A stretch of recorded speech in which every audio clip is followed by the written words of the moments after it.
ദൈവത്തിൻ്റെ പരിശുദ്ധം വാഴ്ത്തപ്പെടുമാറാകട്ടെ. ഈ നോമ്പ് നാളിൽ നിങ്ങളോട് സംസാരിക്കാൻ ആഗ്രഹിക്കുന്ന ദൈവഹിതം എന്നതിനെക്കുറിച്ചാണ്.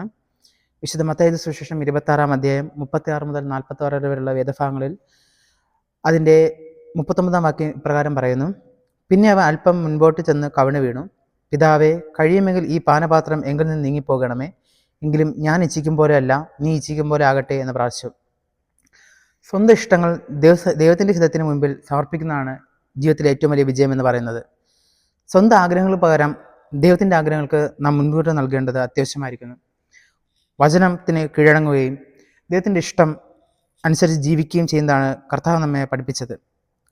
അതുപോലെ തന്നെ നമ്മുടെ ജീവിതത്തിൽ ദൈവത്തിൻ്റെ ഇഷ്ടം എപ്രകാരമാണെന്ന് നമുക്ക് പ്രാർത്ഥനയോടെ കാണുവാനായിട്ട് കഴിയും. നമ്മുടെ പ്രാർത്ഥനകൾ എപ്രകാരമാണെന്ന് ദൈവഹിതത്തിനനുസരിച്ചുള്ളതാണോ അല്ലയോ നമുക്ക് ഈ നാളുകളിലൂടെ വിചിന്തനം ചെയ്യാനായിട്ട് കഴിയും. അതിന് ഈ നോമ്പ് നാളുകൾ ഏറ്റവും അനുഗ്രഹമായി തീരട്ടെ എന്ന് പ്രാർത്ഥിച്ചുകൊണ്ട് നിർത്തുന്നു. ദൈവം നമ്മെ സമൃദ്ധി അനുഗ്രഹിക്കുമാറാകട്ടെ. ആമേൻ.